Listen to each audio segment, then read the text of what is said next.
لیکن صدیاں گزر جانے کے بعد ظالموں نے یہ مدعا اٹھایا اور خواہ مخواہ ہماری اس تاریخی مسجد کو شہید کر دیا۔ حالانکہ ہندوستان ایک جمہوری ملک ہے، یہاں ہر کسی کو مذہب کی آزادی حاصل ہے اور کوئی کسی کے مذہبی معاملات میں دخل اندازی نہیں کر سکتا۔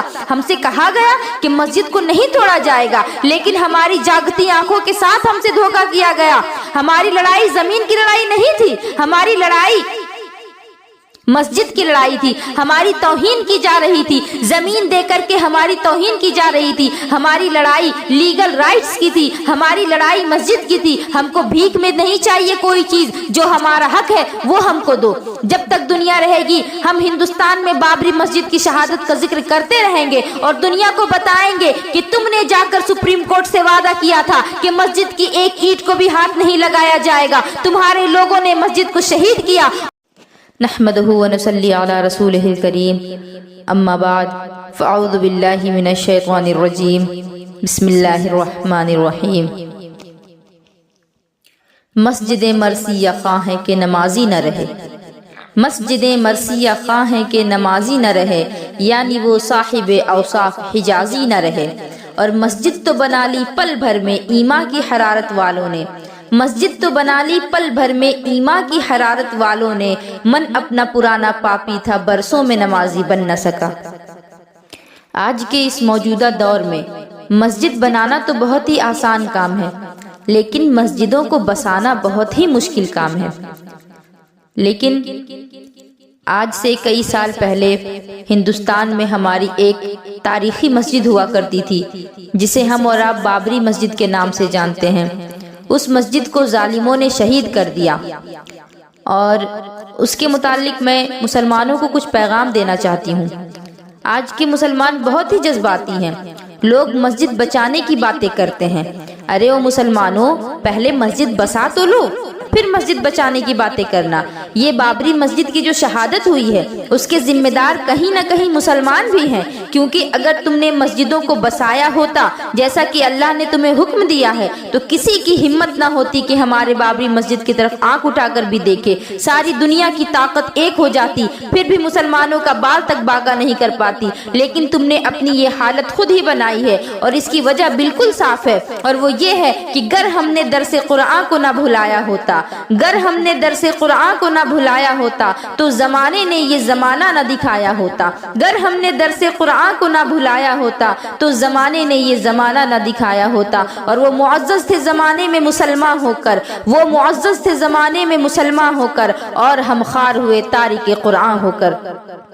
جو مسجد بسی رہے گی وہی مسجد بچی رہے گی۔ مسلمان بہت جذباتی ہیں، مسجد بچاؤ مسجد بچاؤ، وہ آباد رہے گی تو بچی رہے گی۔ آپ کسی بھی مسجد کی تاریخ اٹھا کر دیکھ لیں، کوئی بھی مسجد خطرے میں نہیں آئی مگر وہ مسجد جس کو ہم نے ویران کر دیا۔ تو اگر مسجدیں بچانا چاہتے ہو تو مسجدیں بساؤ، اس کو سجدوں سے آباد کرو، انشاءاللہ ہماری مسجدیں محفوظ رہیں گی۔ قرآن کریم کے پہلے پارے کے آخری حصے میں اللہ رب العزت نے ایک واقعے کی طرف اشارہ فرمایا ہے، جس میں اللہ تعالیٰ نے یہود سے مخاطب ہو کر کے ایک بات فرمائی۔ چونکہ جو یہود تھے انہوں نے اپنے باپ داداؤں کا مذہب اور دین چھوڑ دیا تھا، اور وہ مذہب کو چھوڑ کر اپنے آپ کو جنتی سمجھتے تھے، جیسا کہ آج کے مسلمانوں کا حال ہے۔ نہ چہرے پر داڑھی ہے، نہ نماز کی پابندی ہے، نہ حلال کھانے کا جذبہ ہے، نہ فجر میں اٹھنے کی فکر ہے، نہ نماز جمعہ کی جماعت کا فکر ہے۔ سب کچھ چھوڑ چھاڑ کر بیٹھے ہیں، ایسا لگتا ہے جیسے جنت اللہ کے یہاں سے لکھوا کر لائے ہیں۔ ایسی ہی کچھ فکر ان لوگوں کی بھی تھی۔ خیر، اللہ کا شکر ہے کہ ان میں اور ہم میں کچھ بنیادی فرق ہے، اور وہ فرق یہ ہے کہ ان کے یہاں کہ ہمارے یہاں اعمال کی کمزوری ہے، لیکن وہ عقیدہ کو بھی چھوڑ چکے تھے۔ حالانکہ اس پر بہت خوش ہونے کی ضرورت نہیں کہ ہمارا عقیدہ درست ہے، کیونکہ عمل کے بغیر کوئی فیصلہ نہیں کیا جا سکتا، عمل کے بغیر انسان کو کوئی صلہ نہیں مل سکتا۔ یہودیوں نے اپنے باپ دادا کا سچا دین چھوڑ کر عجیب طور پر ایک نئے مذہب کو اپنی طرف سے گڑھ لیا اور اپنے آپ کو یہودی کہلائے، اور ان کا خیال یہ تھا کہ ان کے باپ دادا بھی یہود تھے۔ حالانکہ کوئی نبی یہودی نہ رہا، نہ ہی کوئی اہل ایمان کبھی یہودی رہا۔ تمام انبیاء کرام کا مذہب اسلام تھا اور سب مسلمان تھے۔ تو اللہ ان سے فرماتا ہے کہ یاد کرو اس وقت کو جب یعقوب کو موت آئی، جب یعقوب کو دنیا سے جانے کا وقت ہوا۔ याकूब अलैहिस्सलाम की औलाद को बनी इसराइल कहते हैं और याकूब अलैहिस्सलाम का लक़ब इसराइल है। यही वजह है कि अल्लाह तबारक व तआला ने बनी इसराइल का जिक्र किया, क्योंकि याकूब अलैहिस्सलाम की औलाद बनी इसराइल थी। तो अल्लाह ने याकूब अलैहिस्सलाम का ही जिक्र किया, क्योंकि यहूद उन्हीं की कौम में से थे, उन्हीं की औलाद थे। याकूब अलैहिस्सलाम ने अपनी मौत के वक्त अपनी औलाद से कहा, बताओ मेरे बाद तुम किसकी इबादत करोगे? मौत का वक्त है, बच्चों को तालीम दे रहे हैं तो ईमान की तालीम दे रहे हैं, लेकिन आज हमारा क्या हाल है? जब मौत का वक्त आता है तो फिक्र होती है कि मेरे बाद मेरे कारोबार को कौन संभालेगा, मेरे बाद मेरे बीवी बच्चों का क्या होगा। मौत के वक्त भी दुनिया का ही ख्याल है। लेकिन याकूब अलैहिस्सलाम ने अपने बेटों से कहा कि मेरे बेटों, मेरे बाद तुम किसकी इबादत करोगे? फिक्र तो देखें उनकी क्या फिक्र थी। मौत सामने खड़े है, मौत सामने खड़ी है, उस वक्त भी औलाद को दीन पर कायम रहने की तालीम दे रहे हैं। लेकिन आज मुसलमानों ने दीन को पसे पुश्त डाल दिया है। ओ नादानो, सिर्फ गोश्त खाने से तुम मुसलमान नहीं हो जाओगे, सिर्फ जुमा की जुमा सर झुका लेने से तुम मुसलमान नहीं हो जाओगे। लेकिन माअज़ल्लाह सुम्मा माअज़ल्लाह, आज कुछ मुसलमान तो ऐसे भी हैं जो जुमा के दिन भी मस्जिद का रुख नहीं करते, जो माह रमजानुल मुबारक में भी गफलत की नींद में सोते रहते हैं। हालांकि मेरे रसूल सरवर कायनात फख्र मौजूदात सल्लल्लाहु तआला अलैहि वसल्लम ने फरमाया कि अगर इंसान को ये बात मालूम हो जाए कि माह रमजानुल मुबारक की क्या शान है, माह रमजानुल मुबारक की क्या अजमत है, तो मुसलमान ये ख्वाहिश करते हैं कि पूरा साल माह रमजानुल मुबारक ही होता। मुसलमान बेदार हो जाओ, क्योंकि तुम किसी ऐसे वैसे के वारिस नहीं हो, तुम मोहम्मद बिन कासिम के वारिस हो, तुम सलाहुद्दीन अय्यूबी के वारिस हो, तुम शहाबुद्दीन गौरी के वारिस हो, तुम टीपू सुल्तान के वारिस हो। इन जालिमों ने हमारी मस्जिद को शहीद कर दिया। मुसलमानों, इससे बढ़कर जुल्म और क्या हो सकता है? जाग जाओ, अभी वक्त है, जागना है, जाग ले अफलाक के साए तले, जागना है, जाग ले अफलाक के साए तले, क्योंकि हश्र तक सोना पड़ेगा खाक के साए तले।